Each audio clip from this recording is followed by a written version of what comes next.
นะโมตัสสะภะคะวะโตอะระหะโตสัมมาสัมพุทธัสสะนะโมตัสสะภะคะวะโตอะระหะโตสัมมาสัมพุทธัสสะนะโมตัสสะภะคะวะโตอะระหะโตสัมมาสัมพุทธัสสะพุทธังธัมมังสังฆังนะมัสสามิ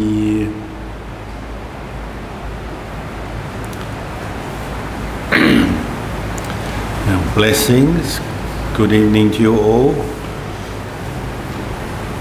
Very happy to be here on the first day of the new year.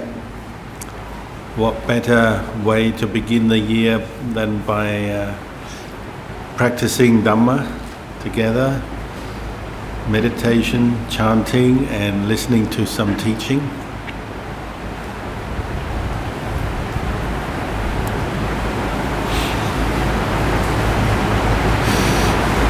One of the most common themes that run through the Buddhist teachings is the theme of practicing heedfulness, apamada. If you're familiar with the Dhammapada teachings that the Buddha gave, there's the verse Apamado amata padang, pamado majjuna padang. Heedfulness is the way to the deathless. Heedlessness is as if you're dead already. And it's a phrase that many teachers use, and it's one that kind of comes up, I think, at this time, the beginning of New Year, when it's a time when you think about your life, maybe what you've achieved so far, where you've come from to this point, and then what you hope to achieve for the coming year and the future. And it's a very simple direction from the Buddha, saying that when you're heedful, then you reach the deathless, which is in another way of putting it, that's the highest happiness and the highest thing you can attain in the Buddhist path, because the deathless is really nibbana. It's pointing to the whole purpose of the Buddhist teachings is to awaken our minds to the truth and liberate them from the causes of stress, suffering, by being awakened to the truth. So heedfulness leads to the awakened state, or the deathless, that which doesn't die, that which doesn't arise and pass away, that which doesn't end. The opposite is heedlessness, carelessness, heedlessness, which is as if you're dead already, meaning you've lost your awakenedness, you're lost in the mental defilements that proliferate and condition this mind. So my teacher Ajahn Chah often talked about how a moment of mindfulness, which is not exactly the same as heedfulness but very close. A moment of mindfulness is a moment where your mind is awake and the potential for seeing the truth, understanding the truth, freeing the mind from suffering is there when you're mindful. But when you lose your mindfulness, which is like being heedless, it's as if you're dead. He'd say 5 minutes without mindfulness is like 5 minutes being dead. Why would he say that? Because any of you who practice meditation and practice Buddhism, you're probably aware, any day of the year, New Year's Day or any other day, there'll be moments when you're not mindful. And when you practice mindfulness meditation, you see that. When we're mindful, we're probably quite happy and content, but much of our meditation practice is dealing with those moments when we're not mindful. We lose our awareness, we stop paying attention, and the mind drifts off into a train of thought, a mood, or sometimes just falling asleep. So Ajahn Chah said, no mindfulness is like a moment when your mind just dies, meaning you're no longer awake when you're not mindful or when you're not heedful. You're no longer awake, so you can't realize the truth, you can't free your mind from stress and suffering. Obviously, it's not what we want. If you're practicing the Buddhist path, you're practicing for the awakened state, so you don't want the unawakened state of when you're not mindful. And he would use this phrase sometimes with the monks, and if he noticed somebody being a bit unmindful, maybe falling asleep during their meditation or drifting off, when a monk would be doing something, a simple task, maybe sweeping leaves, but then his mind drifts off, Ajahn Chah might be nearby and see that or know that. Or two monks lost in conversation to the point where they're just not being mindful of where they are and what's going on, chit-chatting, socializing. All of these sort of situations, he might say, it's like your mind is dead to the truth, dead to the present moment at that time. Your mind is drifted away. Or one famous occasion, Ajahn Chah was eating his meal with the other monks, and one monk heard a forest chicken outside doing what forest chickens do, making it sound, clucking or crowing, cock-a-doodle-doo, moving around the forest. And this monk looks at the chicken and spends all his time looking at the chicken, forgets that he's eating, forgets what else he's doing, he's just looking at this chicken, thinking about the chicken.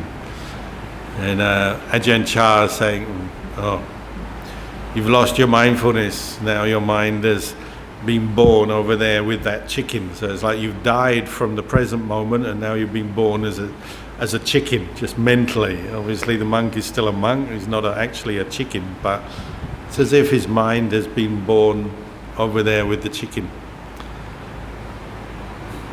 And he'd always been doing that, just quietly reminding the monks to be mindful or to notice when they're not mindful, when they lose their mindfulness. And through our day, if you practice mindfulness, like we've had a retreat in the monastery here today, or if you have a session of meditation, or if you're just doing something, it could be driving your car or doing a job of work, washing the dishes, whatever, you'll notice how your mind drifts away from the present moment so easily. And that's like a moment of death. Your mind is going into death. It's no longer awake, it's now drifting into a train of thought, a mood. It's no longer present in the moment. So the beginning of New Year is a time to wake up, come back to the Dhamma, come back to the teachings of the Buddha, wake yourself up, maybe bring up that question, how am I spending my time today and generally in my life? Am I still aiming to practice the Dhamma and understand the Dhamma as the Buddha taught? Or am I letting my life drift?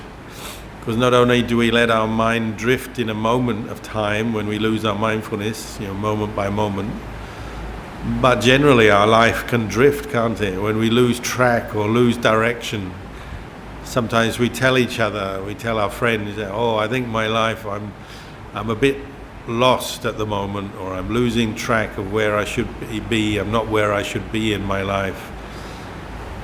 And that's an expression of your mind that's drifted. And maybe if you keep losing mindfulness over and over again, well, you drift, literally you drift, don't you? You forget what the purpose of everything is, why you're here, what you're doing. You forget the Buddha, the Dhamma, the Sangha.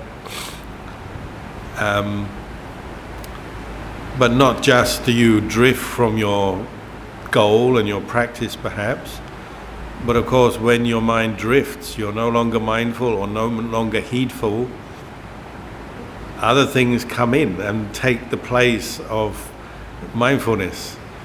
And that's where the real danger lies. So you're probably all familiar with those times in your life when suddenly you have a very strong emotional state taking over your mind, that suddenly you become angry in a situation, or suddenly you're caught into anxiety and worry, or suddenly you're caught into some really big desire that takes over your mind and makes you very agitated.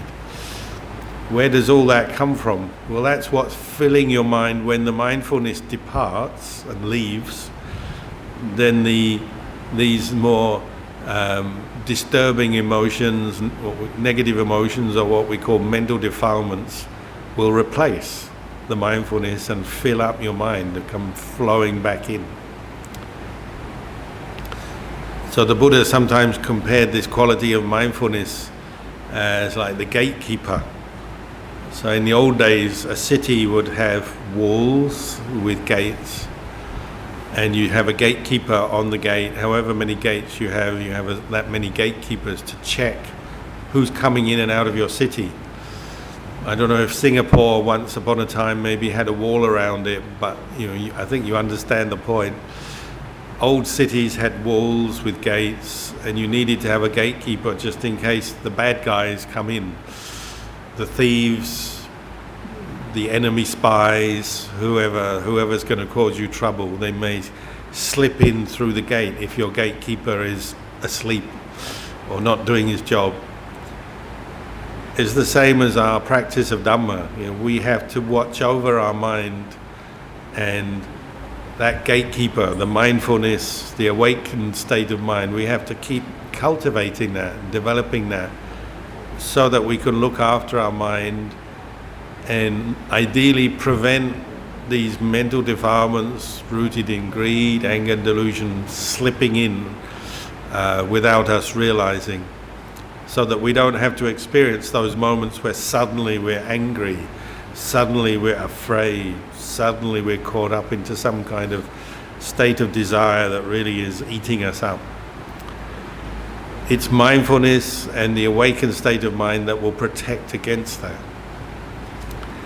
And so we all have to be the gatekeeper, the skilled, good gatekeeper doing his job or her job. And that's part of our practice. So maybe New Year's Day, you might set your goal for the coming year to maintain your vigilance, your heedfulness, your attentiveness, to look after your mind for the coming year. Why? Because nobody else is going to do this job for us. This morning many people came to the temple, and last night at midnight they came for chanting, and many people go up to the Buddha statue and you can see them praying, maybe asking Buddha for protection, for help. They want the Buddha, the blessing of the Buddha, to look after them. And in a small way, maybe it can be helpful in our life and be supportive, give us a boost at the beginning of the year. But if we're really honest, the Buddha can't really do this job of looking after our mind for us. We have to do it. Another way Ajahn Chah described our mind, he said, if you're not practicing the Dhamma, you're not cultivating mindfulness, heedfulness, it's like your mind is like an orphan. It's like an orphan without parents. What's it like being an orphan? Well, most of us only know later in life, say if our parents die before us, then we become orphan. But by the time our parents die, hopefully we're already established, an adult, we know how to look after ourselves. But imagine a young boy or girl with no parents. It's a very sad thing. And an orphan, has no one to turn to. Hopefully they might have somebody who is takes on the role of their parents, but the mind is the same. Our mind, if we don't look after it, we don't train, practice, then our mind is like an orphan, and it just drifts through life, and we can get caught up into all kinds of wrong views, misunderstandings, all kinds of stress and suffering, because nobody is looking after it.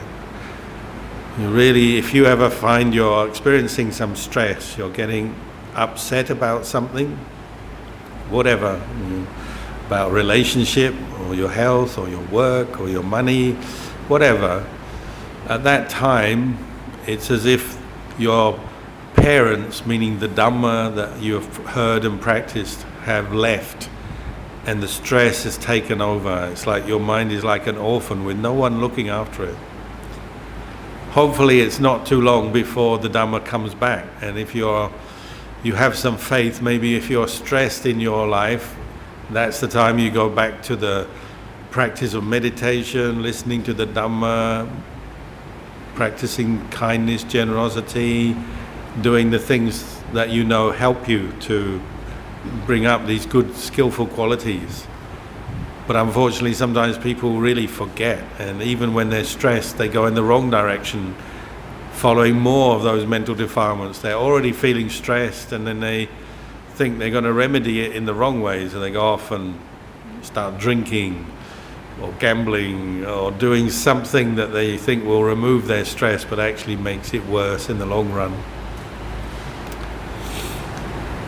So this mind of ours is it's the place where happiness comes, and we can develop a lot of happiness and good things with this mind, or it's the place where we experience stress.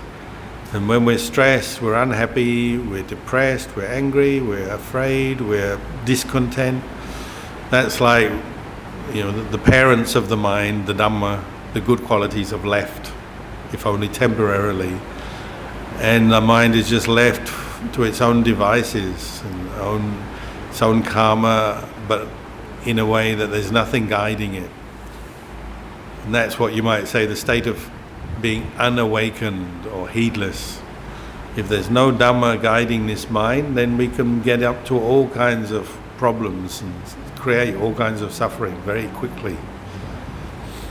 Even in one meditation period, you notice even somebody who's determined to practice the Dhamma, keeping precepts, practicing mindfulness for a period of time, trying to really watch their mind, look after their mind, you'll notice even in a period of meditation it's possible for you just to get lost in your trains of thought, and sometimes you're just sitting quietly, physically you're just sitting quietly there on a meditation cushion, but a certain memory may come up and trigger some kind of reaction in your mind, and you might find suddenly you're feeling angry or anxious or worried.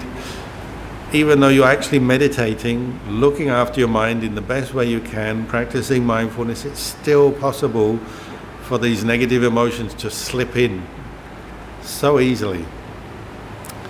So this is why we have to practice. This is the motivation or the reason why we need to practice, is because we know our mind can easily slip away from the present moment and get lost in its moods, and you might say lost in stress.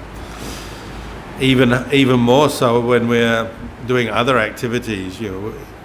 It's hard enough to practice when we're sitting on the meditation cushion, but when you're working or driving your car or at home, going here, going there, suddenly you can find yourself lost in a mood or a state of stress quite quickly, quite easily. So when you notice that, that's like the wake-up call. That's the Buddha coming to you, or the Dhamma coming to you, saying you should get back to the practice. You've been asleep, or you've been lost or dead for a moment. Your mind has drifted away, and you become lost in your thoughts, lost in your moods. That's when it's time to come back to practice. Very frustrating, I know, because when we practice, the mind drifts away so easily.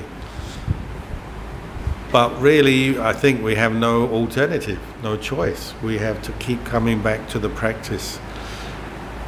And you, I think, already have a certain commitment to the practice, some faith. That's why you're here. That's something you have to build on. And sometimes we call the practice the cultivation of the mind, cultivation of the Dhamma. Just like cultivating fields, if you're a farmer, the Buddha often compared the cultivation of Dhamma to cultivation of crops in a field. It takes regular effort, doesn't it? If you're going to grow a field of rice or wheat or some crop, you have to keep coming back to that field. You plant the seeds, you have to keep watering them, fertilizing, maybe pulling out the weeds, protecting from the birds or whatever. You have to keep doing it over and over again till that crop has grown strong, healthy, and then eventually you have to harvest it before the birds or the other animals get to it. It's a constant practice or a constant effort when you're cultivating crops in a field. And our mind is just the same. It's not like you come to the temple once on New Year's Day and then, okay, see you, we'll be back again next year. Or you do your meditation practice once, or you hear the Dhamma talk once, and then I'll be back next year to hear another talk.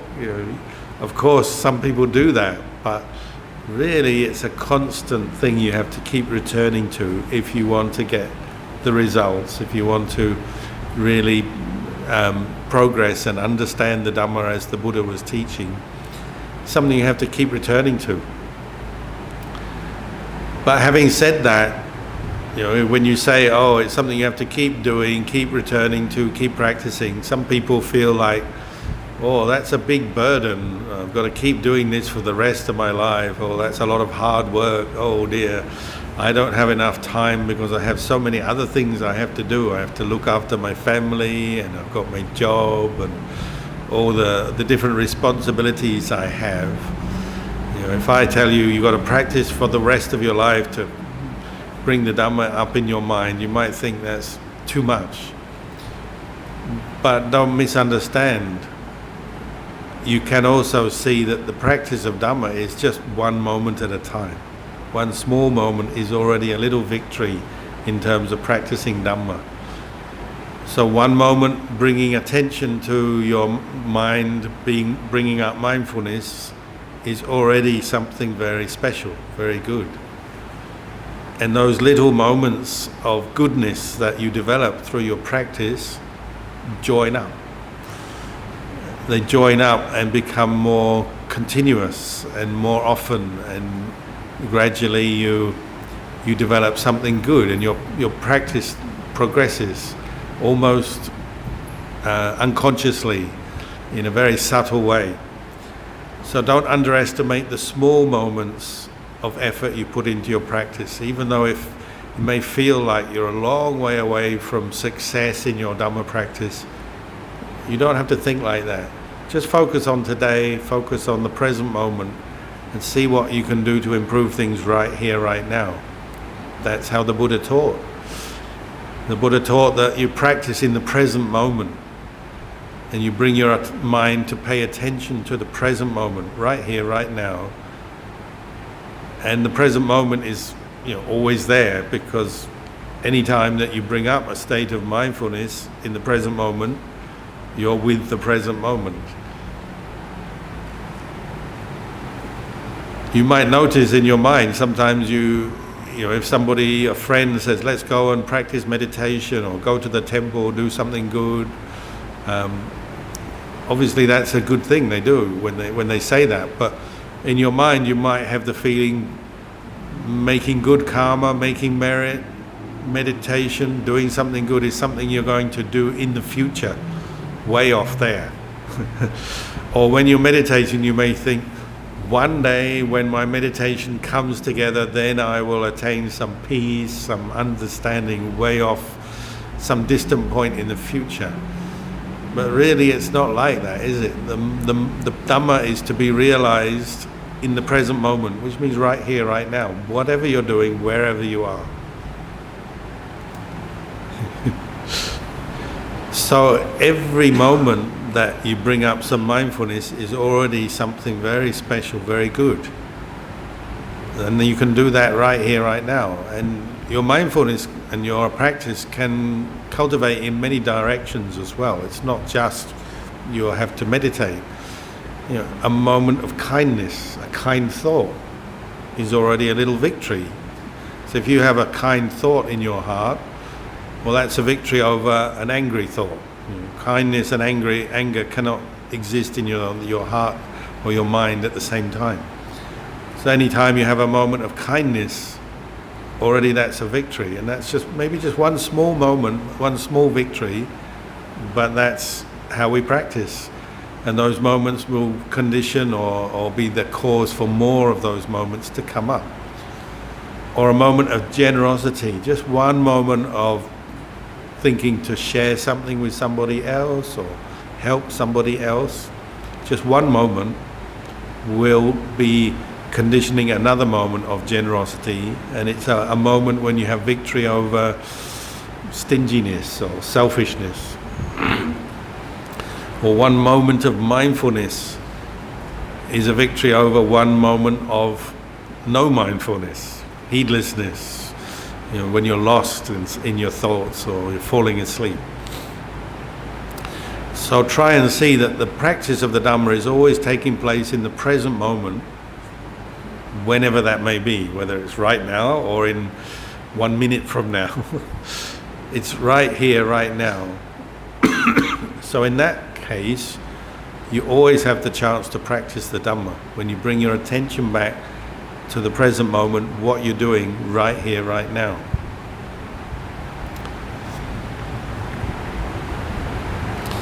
Yesterday I was in NDR Meditation Center. We were having a retreat, and at lunchtime we went downstairs, and because there were Sangha there was monks there, we got everybody to line up, and they all had a spoonful of rice to put in the monks' bowls.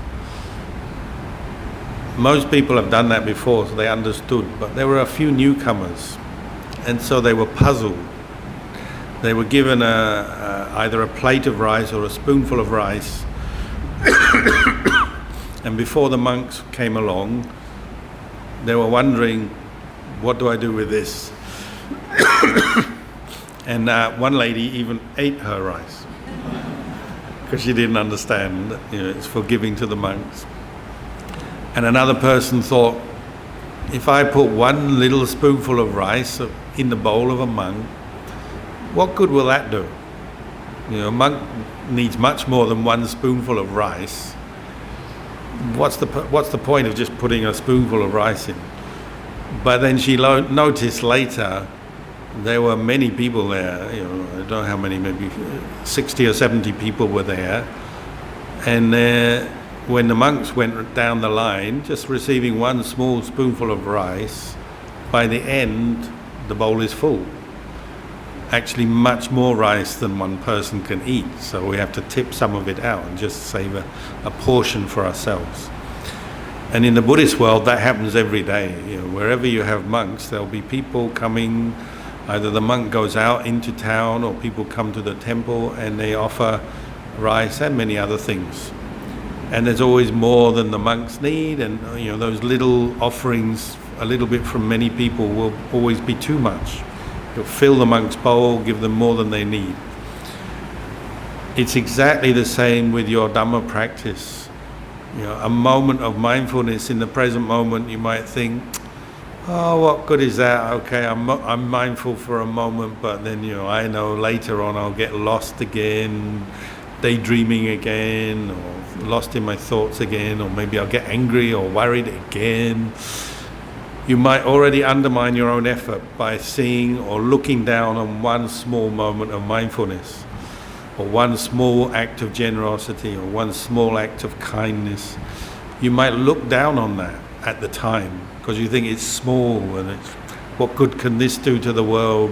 What good does this do me? What good does this do for other people? But when you do it, and you keep doing it regularly, you'll start to notice these small moments, they have an effect, don't they? They have an effect on your mind because it becomes easier to practice. If you practice generosity just once, one spoonful of rice, the next time it'll be a little bit easier. One thought of kindness, the next time it will be a little bit easier to have a kind thought. One moment where you forgive someone because they've annoyed you or hurt you, but you forgive them, you say, I'm going to let it go, let it be. That will make it easier to forgive again. One moment when you're practicing mindfulness, you come to the breathing maybe, and you're mindful of your breathing, you pay attention to that. You might think, my mindfulness will disappear very quick. But if you keep doing it, it will make it easier for you to have more moments of mindfulness. That's how the practice develops. That's cultivating the crops in the field. Little moments of attention, bringing up the goodness in your heart, will keep developing good habits, a continuity, a momentum in your life, in your mind, and it'll get easier. And some of that stuff will stick.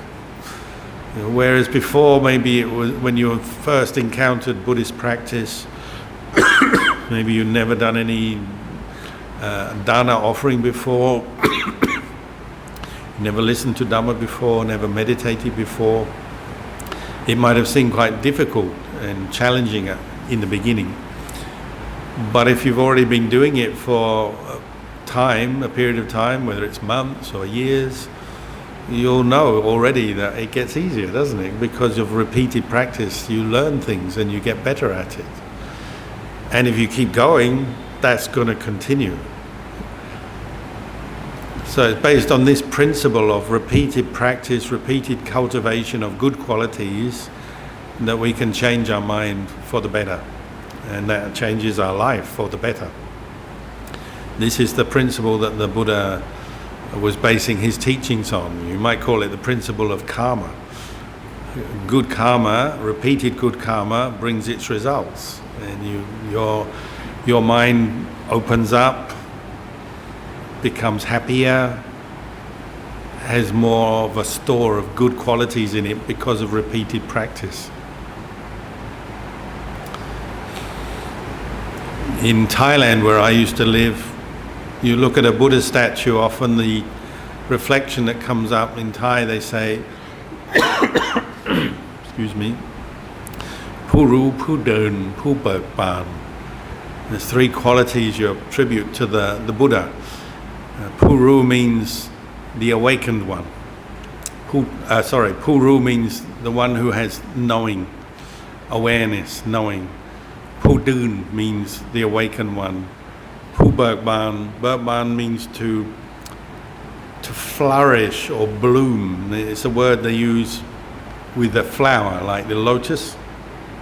When the sun hits the lotus opens, or any other flower, it blooms because of the sun. Berkban means like the mind that is flourishing, open, and really it means enjoyment. Just as you look at a flower and you enjoy the beauty of a flower, a blooming flower, when your mind opens or it's awake, it's in the state of knowing or awareness, then it opens, so it's like enjoying. It's enjoyable. So when we look at the Buddha, we often remember those qualities. How did they come about for the Buddha? Well, they came about through many, many years of practice. Really, you could say many lifetimes of practice. I know for some people maybe they're not yet fully confident in the teaching of karma and rebirth. But the principle still applies just for one life. If you keep practicing, then little by little your mind starts to awaken to the truth. Good qualities start to become established, they become habitual. Your mind starts to bloom like a flower. Your life becomes more enjoyable, happier. This is how the Buddha taught. If you keep repeatedly practicing what I teach, your mind is going to improve for that. Or another way of looking at it is also like, we call it factor replacement. A very kind of scientific word, factor replacement. What does that mean? Well, if you keep bringing up thoughts of kindness, for example, or compassion, for example, that means anger or cruelty cannot be in your mind when you have a thought of kindness or compassion. So if you keep doing that, mindfully cultivating kindness, compassion, generosity, sensitivity to others, the more selfish, angry, cruel trains of thought that you may have suffered with in the past will decrease, because there's no room for them in your mind. Yeah, at the moment you have a thought of kindness, it replaces, this is the factor replacement, it replaces a thought of anger. So if you become really determined to bring up a thought of kindness and keep bringing up those thoughts of kindness, then the thoughts of anger are going to have no room, they'll come up less and less in your mind, in your heart. And here I'm talking generally, not just when you're with your best friend or your family member who you love and it's easy to be kind with. Of course, we'll have kindness for our child or our parent or somebody that we really love. I'm talking here more generally. When you go to work, when you go to work in the morning and you're driving your car, cultivating kindness then when you meet with that driver who is not driving very well or drives too close to you or blocks you or does something on the road, or when you walk into your workplace and there's somebody there who in the past they don't cooperate with you and they annoy you all the time. These are the sort of times I'm talking about. We all know it's easy to be kind, have a moment of kindness for someone you love or someone you're happy with. I'm talking more about those moments when you are with someone you don't have natural affection for or kindness for. That's where you have to practice. That's where you have to cultivate this factor replacement. And maybe at the very beginning of your car journey to work or wherever else you're going, I would recommend you lift your hands up in Anjali. Some people even have a little statue, a Buddha or a picture of a teacher or Buddha in their car to remind them. They lift their hands up and say, whatever happens today, I'm not going to give in to my anger during this journey. If anger arises, I will let it go and I'll replace it with kindness, tolerance, friendliness. You start your journey like that, and sure, along the way there'll be challenges. Maybe not so much in Singapore, because Singapore driving quite good and everybody is quite well behaved generally. But in other countries, not always the case. And even in Singapore, sometimes people drive badly, don't they? So there'll be those challenges, those times when you're driving and the mind goes to annoyance with other drivers, or maybe not even with other drivers, maybe thinking ahead of who you will meet today in the course of your day. And just remembering who you might have to meet, already anger arises. That's the challenge. Can you bring up the kindness, let go of that anger when the situation arises that pokes you or brings you up, brings you that negative train of thought? Or even when you go into work or you go somewhere where there are people you know and straight away you see someone who previously has stimulated anger in you. Can you maintain your mindfulness? Can you let go of your anger when you see that person? You notice when you're not mindful, already the trains of thought are put into motion. You see that person already, you're remembering why you get annoyed with them, because every time you work with them, they never cooperate, or they're always very selfish, or they cause you some trouble in some way. Just seeing them already, that's prompted that way of negative thinking. That's your challenge, isn't it? Can I maintain mindfulness as I go to work or go to that place, go to my reunion dinner and see that person who always annoys me, whatever the situation, can you maintain your mindfulness and your kindness in those situations? I always remember a funny story, true story. I was with another monk in the temple, monastery one day, and this monk had a problem with another monk in the monastery. This other monk was kind of like his rival, or we say enemy, but monks are not really bad enemies. We don't fight or hurt each other, but still, even as a monk, sometimes you have negative thoughts to another monk. Maybe they have a different way of looking at things than you, different character, different disposition. So even monks sometimes don't get on so well together. Usually it's more junior monks. When you become more senior, you've learned to let go of this, usually. Anyway, on this occasion, I was with one monk, and a monk came near, and this monk, my friend, he thought the monk who was coming near to him was a monk who was his friend. So he called out to him and said, "Hi there, friend." Call him friend for the now. And he was very smiling, "Hi there, friend, venerable friend. What are you doing, or where are you going?" But then the monk turned, and it was the monk that he thought was his enemy, or treated like his enemy. So it was a moment of confusion, or just a moment of misunderstanding. He's seen a monk who's his friend, and then the monk turns, and it turns out to be the one he doesn't get on with, but he's already displayed friendship to him. And everyone notices, these two monks, normally they don't get on so well together. They're a bit cool towards each other. But today he's seen him first as a friend. It was a misperception, a misunderstanding. He's turned and he realized, this is the monk I usually see as enemy.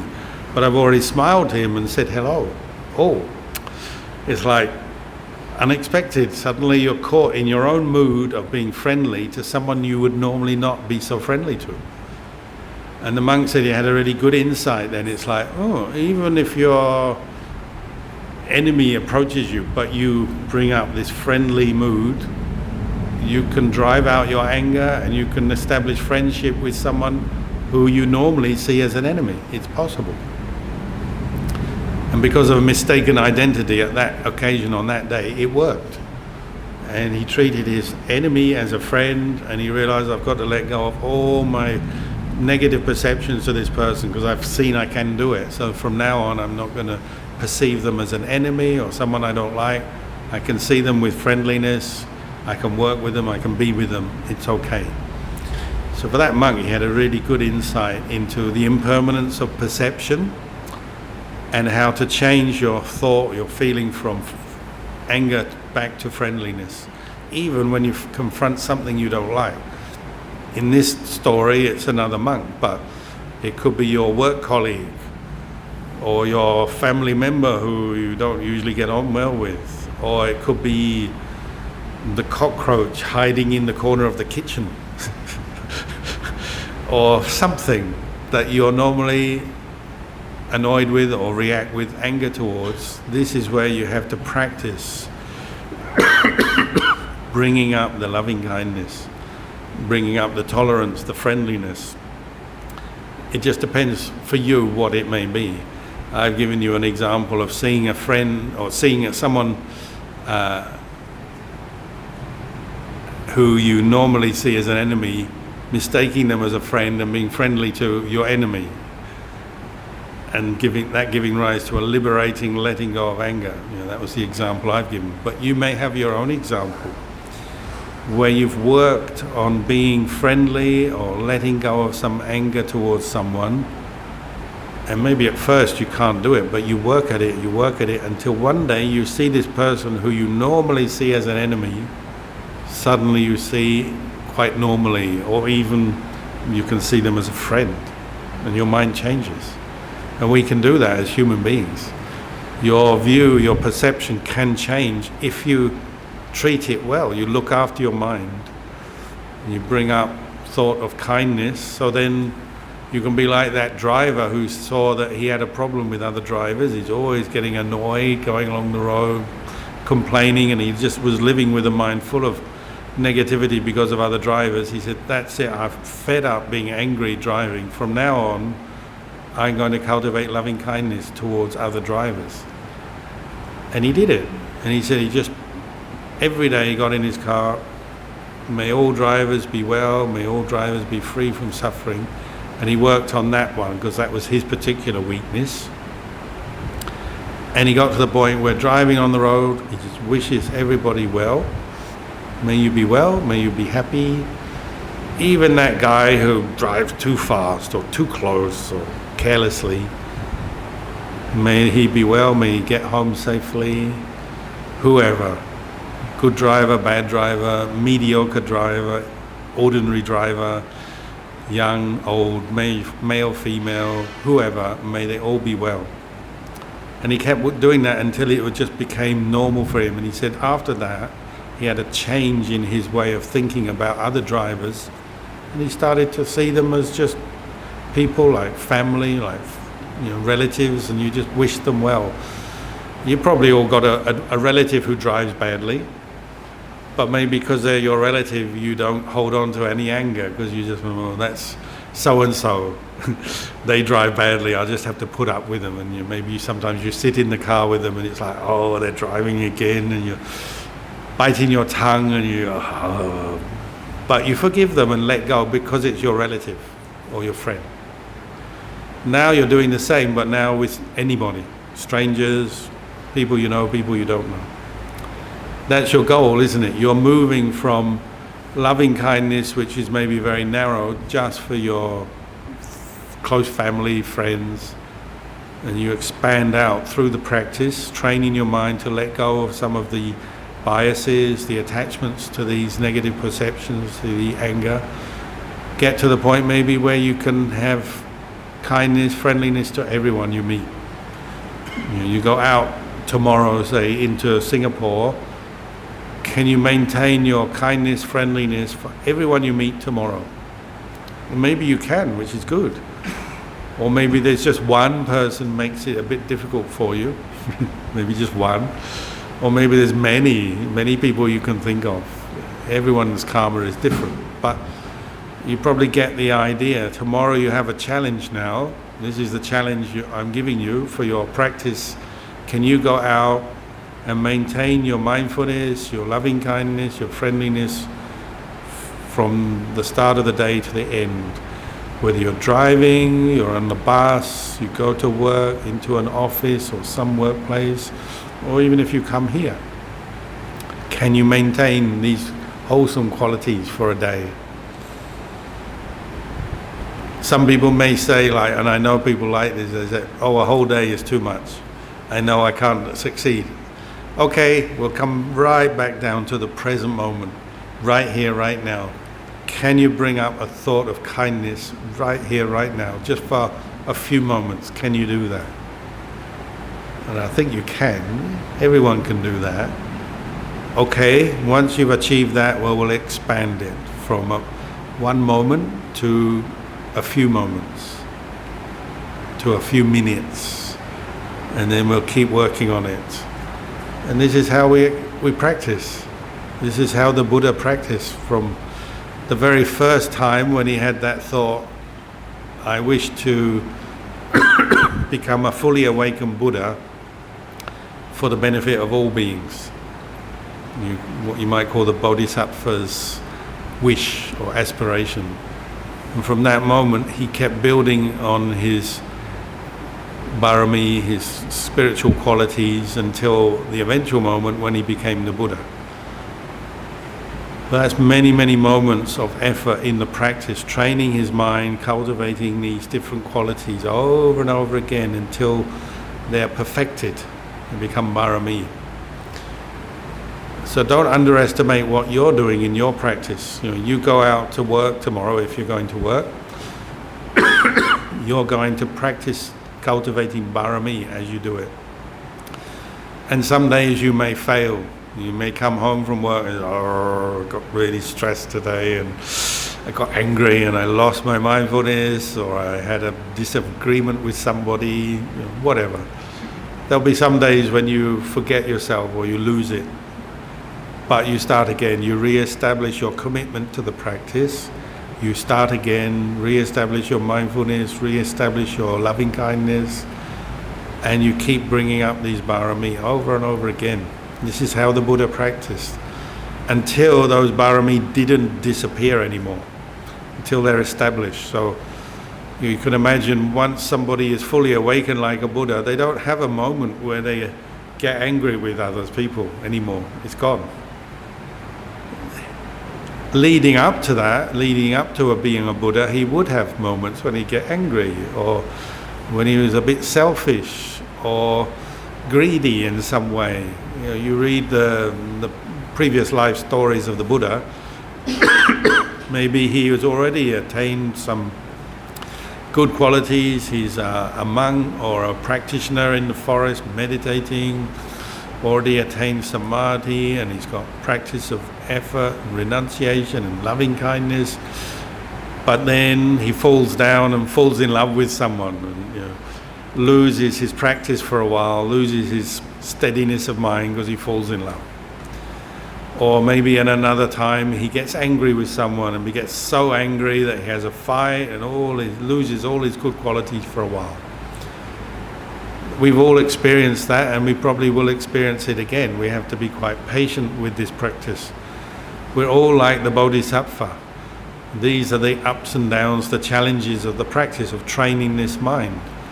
But all you can do is keep coming back to it, keep coming back to the training, re-establishing your kindness when you get angry, re-establishing your generosity when you become too selfish or attached to something, re-establishing your mindfulness when you get completely lost and confused with life.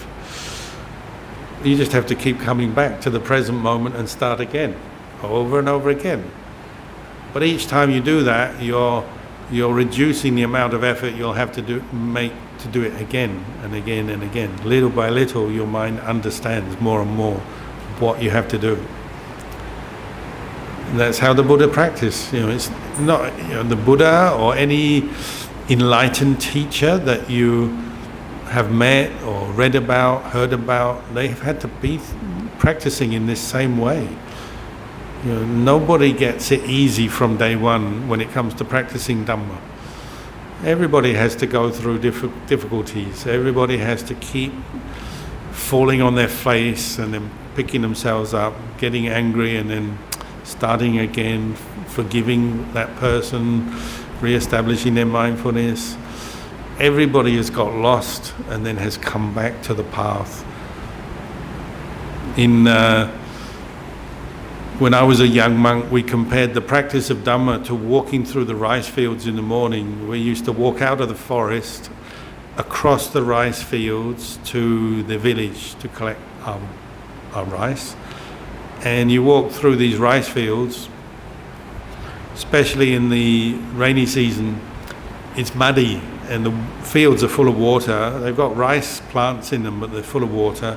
And even the high part, the ridge that you walk on, is slippery because of the mud and the rain.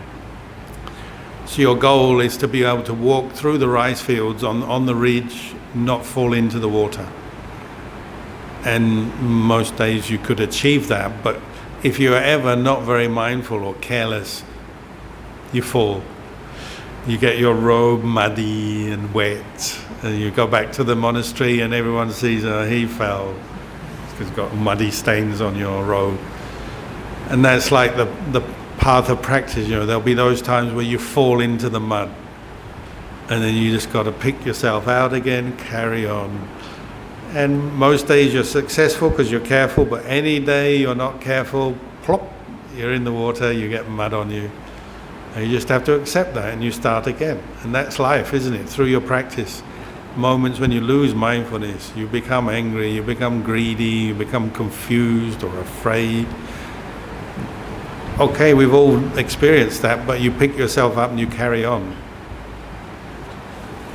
Actually, there was even one thing worse than that. when I was in northeast Thailand, the worst thing was falling into the paddy field and you got water up to your knees and some mud.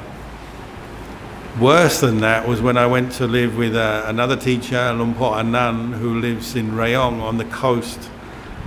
And the town there, we sometimes would go arms round in the town. And one year they started doing stormwater drains because they were getting flooded every year in the rainy season. And down the street they dug this stormwater channel, really deep, like several meters down, and then they covered the road and they just have these drains to take the water away so the streets wouldn't flood and the people's homes and shops wouldn't flood. But before they finished it, there were all these holes where the drains were and there was nothing on top. And then the floodwater had come, and because the drainage system's not working yet, you'd be walking in the floodwater and it might be like 1 foot deep, but you can't see because it's really dirty floodwater. And you get dead fish and squid and crabs floating, and you're walking along and you're like, oh, I don't want to walk in this water, but you've no choice. And then unfortunately some monks, not very mindful, and they walk and they're striding along and then boom, and not just up to the knee, up to the neck. They go right down into the drain and they're completely covered in this horrible water. And we have to pull them out, help the other monks, have to help them out, get them out again, and they're completely soaked. Luckily it wasn't for very long before they fixed it, but there was a short period of time where some of us went right down, right to the neck, and come out again. That's like your practice, when something really goes wrong. Everything goes wrong. Maybe you have health problem, money problem, relationship problem, family problem, and you're full of something. You're angry, or you're worried, or you're stressed. That's like, you've fallen right down the drain. And you come to the temple, and the monks give you some chanting, and you hear the talk, and it's like us pulling you out of the drain, and you get back up again, but you're covered in mucky water for a while, and then you clean yourself up and you carry on practicing again. Sometimes it's like that, isn't it? You just have to accept it. Life, sometimes you go right down, but you can always pull yourself up again. It's not like the end of the story. It may be smelly and unpleasant, but after a while you pull yourself up and you carry on. That's life, isn't it? So sometimes you're in the mud, sometimes you go right down the drain, but then you pick up and you carry on. Even the Buddhas had that. You read the stories of the Buddha's life, previous life. Sometimes he got murdered, he got killed. Sometimes he got people very jealous of him, imprisoning him or giving him every kind of insult, taking away his wealth, taking away his loved ones, killing his loved ones. Well, however bad it can be, the Buddha's been through it already, worse than us too, and maybe many times over. So when you hear that, you realize my problems maybe are not so bad. Okay, a few obstacles, the difficulties, but it's not that bad. The Buddha's been through worse. Ajahn Chah, my teacher, he's been through worse. He almost died many times in his practice. He was in a time when there's no medical help for forest monks, so they get malaria, they got no medicine. You just have to sit it out until they recover or die. No good food. Food was very simple and not very much of it. Even just getting robes was difficult. One difficulty after another. You read his biography, you realize, Ajahn Chah went through a lot. The Buddha went through a lot. Our problems are fairly small, I think. A few small things. Somebody doesn't like us, jealous of us at work or something, or somebody doesn't love us as much as we would like them to love us, or we got, our money we don't have enough money at some point to get what we want. These problems are very small, I think. So remember that when you're needing some strength, just think of the Buddha, think of Ajahn Chah, and it will help you to get through your problems. And keep training your mind, bringing up these good qualities. Bring up the mindfulness, bring up the compassion, the kindness, bring up the wisdom, reflect on these things. you'll get through, you'll improve. So maybe I've talked enough for tonight. I'll leave that with you as an offering. You know, monks, we don't have much to offer you. We don't have any material things, but we can give you the Dhamma teaching. So I'll give you that as a New Year's gift tonight.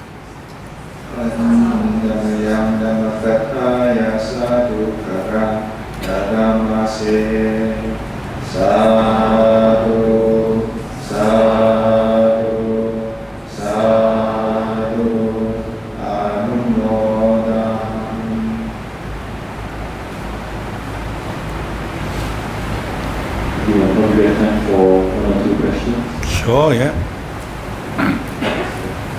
Anybody?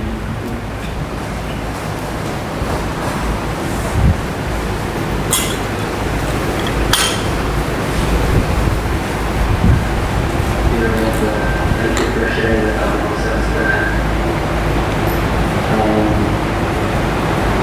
think meeting my parents is the hardest exam of the year. When I come home and visit my parents, as I grow, as I practice, I just came back from Thailand, the long-term retreat there,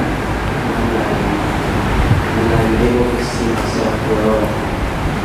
So now when I interact with my parents, I'm able to see the visual tendency that I got from them.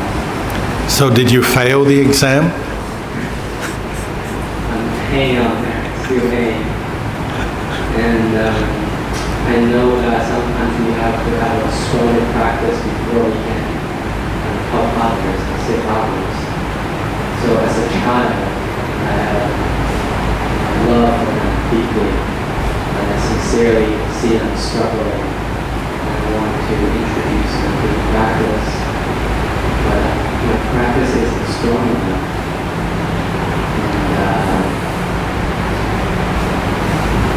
But sometimes I feel selfish just by not holding that. So that would be my question. What would I do in this situation?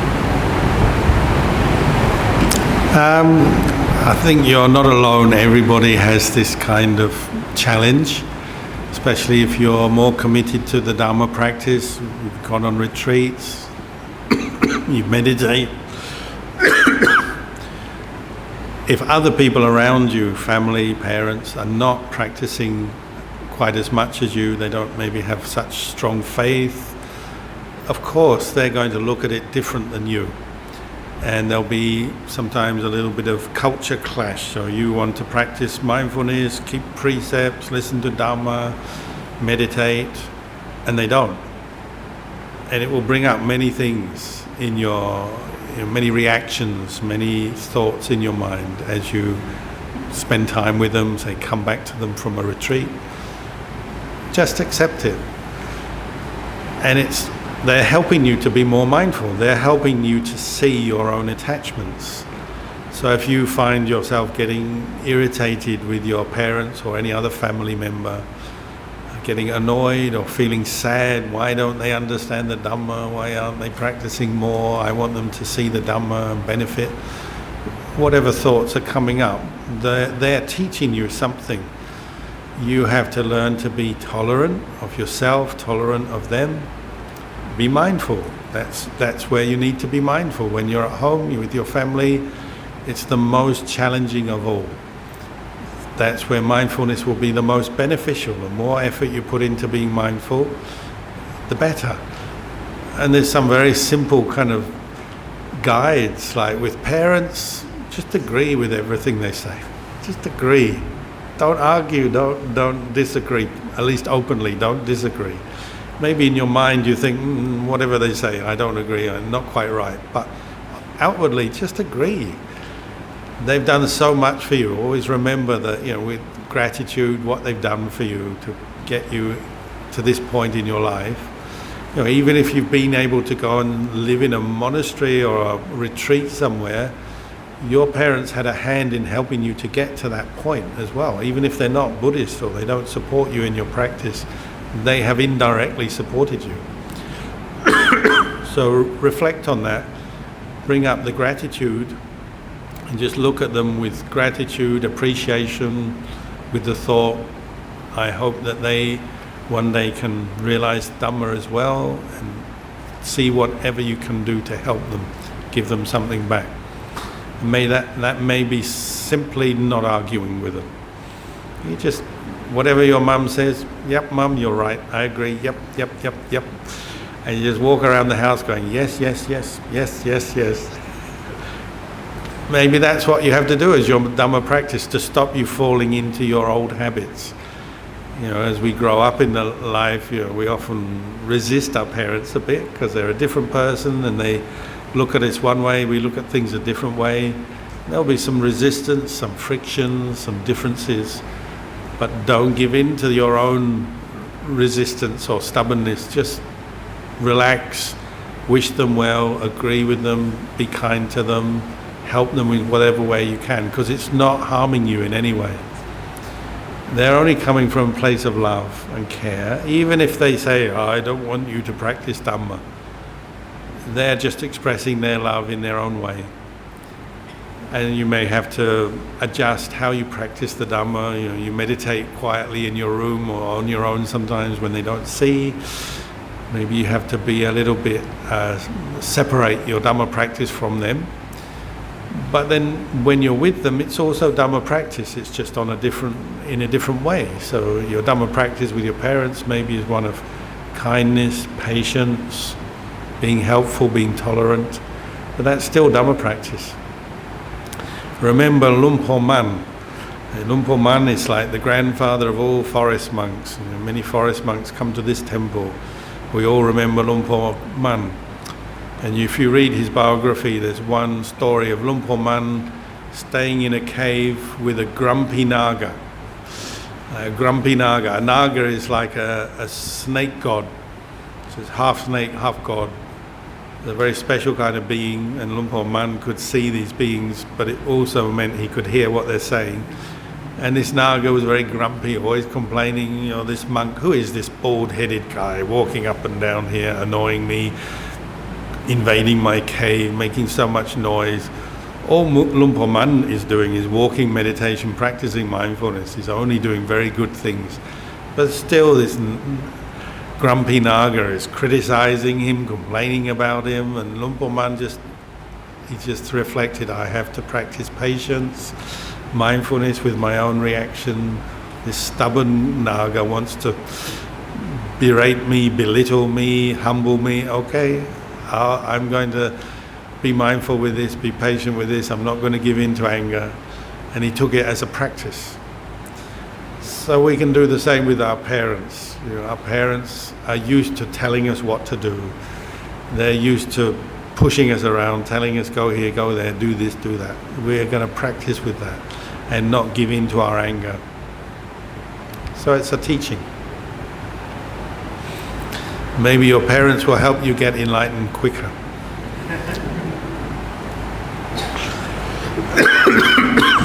Thank you very much.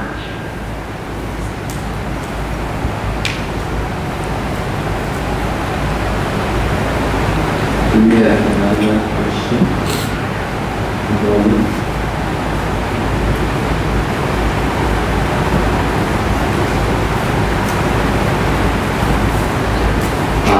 Good evening, Brian. Two questions. The first one, repeating to myself, this morning I was thinking of coming over to the talk, but I need to visit my mom and my family. So I was telling my wife, okay, I will be leaving early, and then you and she will stay at my mother's place. And her reply was, no, you go, I'll be going back home. Then I said, no, she'll stay longer at my mother's place. So her reluctance to stay at my mother's place, so made me think, maybe it's my attachment, my greed, nothing good about the talk. So I rationalized myself, saying, okay, I think I will let go of this attachment and not be greedy to go for the Dhamma talk. And So in the afternoon, late afternoon when we were about to my last day, so my daughter was not feeling well. So my wife to stay, no choice but stay behind to look after her. And so I went to my mother's place. And after that, I about with my two other boys. So at about 7, so I was studying medicine. Okay, so I actually forgotten of I've already given out the intention of coming over to the talk. Then about 7, so I was somehow the talking, oh yeah, now my wife is not here, I can just go for the talk. So I asked myself, oh, you want to go back? So myself, so no, they want to stay with the cousin. So I said, oh, okay, then you stay here, you're going away. So my question is this morning I was feeling this stress of wanting to go for the talk, yet cannot go. And I rationalized after trying to rationalize and listen to myself, so I let go of the stress by letting go of not going for the talk. So I just want to check whether is this way of rationalizing or contemplating the correct way. Well, any aspect of the practice, reflection, contemplation, it's always to try and understand, become mindful of something, understand it, and let go of any suffering arising. So obviously today is a special day, it's a family day, New Year's Day, so I don't think anybody would criticize you if you wanted to go to a Dhamma talk but you decided I can't go because I've got to stay with family. But then if you are lucky and the situation is still open to go for the Dhamma talk, well, that's also a very special and very good thing to do on such a auspicious day as New Year's Day. So there's no one answer here whether you should go or not. You know, obviously Dhamma talk is a very good thing, but you also have to look at other obligations. But you mentioned that you thought it was being greedy, the thought to come for the Dhamma talk. Well, I wouldn't say it's greedy. We have that natural aspiration for the Dhamma. We want to practice Dhamma, listen to Dhamma, or maybe offer dana, go on retreat sometimes. So it's not necessarily greedy, it's something you know is a good thing. You have the aspiration, the faith to practice, you want to do that. But then you're also a caring father, husband, so you know I also have these other obligations. And I think you'll find you quite often will have to balance your family commitments with the Dhamma. And sometimes they will work together, sometimes they will seem separate, and you just have to adjust. I wouldn't get too stressed about it, because if you miss a talk one day, well, there may be other occasions you can go to a talk. Or if you go to a talk sometime and you spend a little bit less time with the family, well, later on you can catch up with the family, do more later. So it's never going to be perfect. Life is not perfect and very straightforward, is it? Sometimes a bit more over here, sometimes a bit more over there. So try to relax, don't get stressed about it, and just see what works, what fits each occasion. Maybe the ultimate dream is to bring the family with you to the Dhamma talk. Recently, my family, I practice meditation at home, so they just watch me, but they so much something that basically my wife, they are interested in the Dhamma. Yeah, that's very common. But maybe you make an aspiration in your meditation. You share the merits with them in your mind, in your meditation, and you wish that one day they will come to the Dhamma, they will learn to meditate, learn to come to the temple as well. But that's a long-term goal maybe. And at the moment, they may not be ready for that, but you have that wish, may I bring my family into the Dhamma. And just work towards it. Then these problems will get less and less.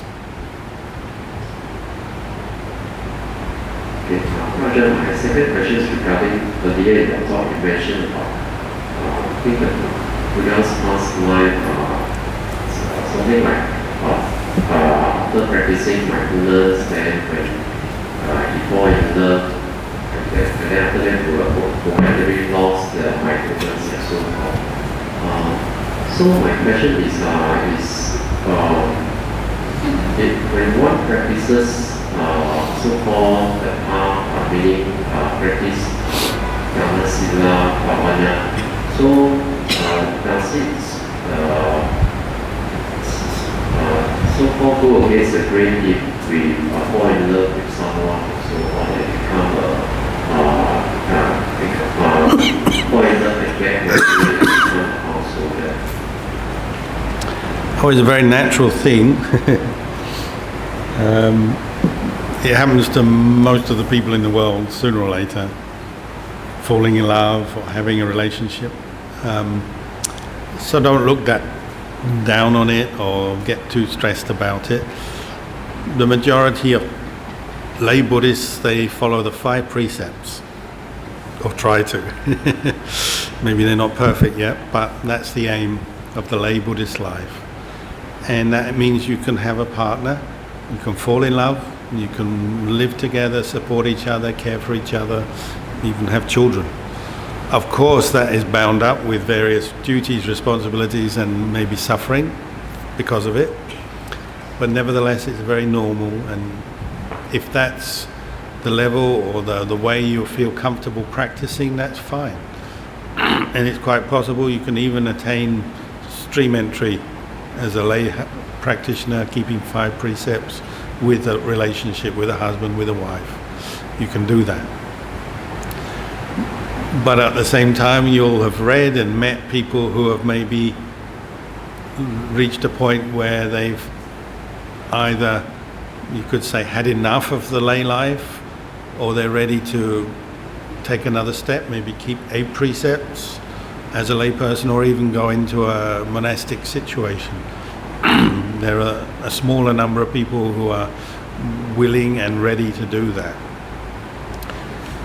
Sometimes it's when they're younger.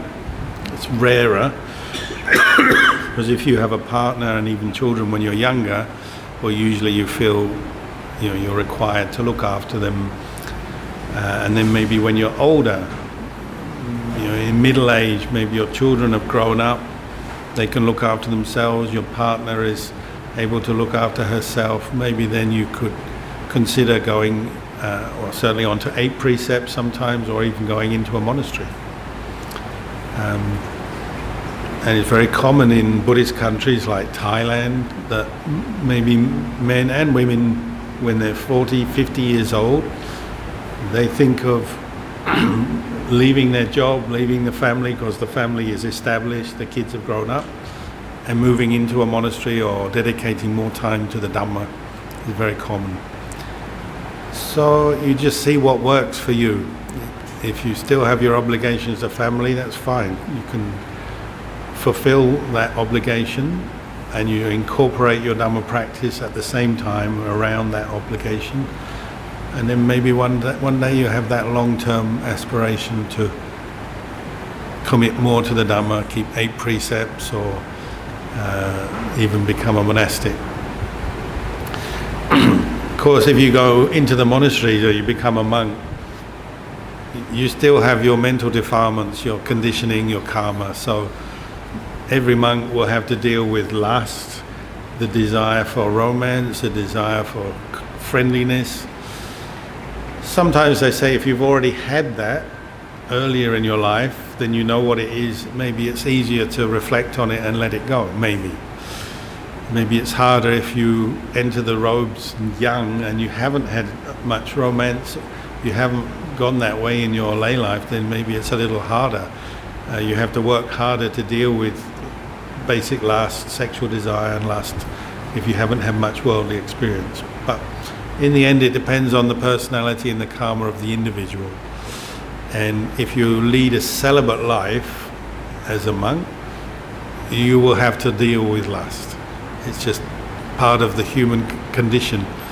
So we practice mindfulness, restraint, and the Asupa meditations, contemplation of the body, to reflect on what lust and romance and romantic attachment is. And it's, you're attaching to a body, your body, and the pleasure of your body and another person's body. And one of the ways you measure your progress in the practice is where you can develop a sensitivity and an understanding what is sensual desire and sensual pleasure, and then the pleasure that comes from the Dhamma, such as from the practice of samadhi, insight, and letting go of attachment brings pleasure and happiness as well, but it's a much more refined, satisfying kind of happiness. And as your Dhamma practice progresses, you see the difference more and more clearly. You see the limitations of sensual desire, pleasures based on the body and the material world, and then the Dhamma pleasure, the pleasure coming from meditation, insight, renunciation, precepts, and there's a clear difference. And one is, you could say, better or more satisfying than the other, and that's something that will come through the practice. And eventually the arahants, they completely give up all sensual desire, last sensual desire, it's gone. And this is a progressive practice, so we have to keep working towards it through our developing our mind. Thank you, Prasha.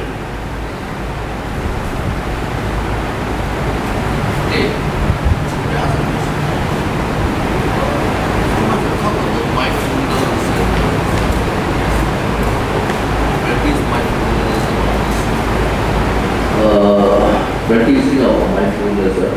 Another one particular aspect, we have to concentrate to work out mindfulness more better result. Say that again. With mindfulness, everything you do practicing of mindfulness, but the mindfulness somehow or other slips away, and then we need to concentrate it and bring it back again. Yeah. Put effort into bringing up mindfulness. Mindfulness.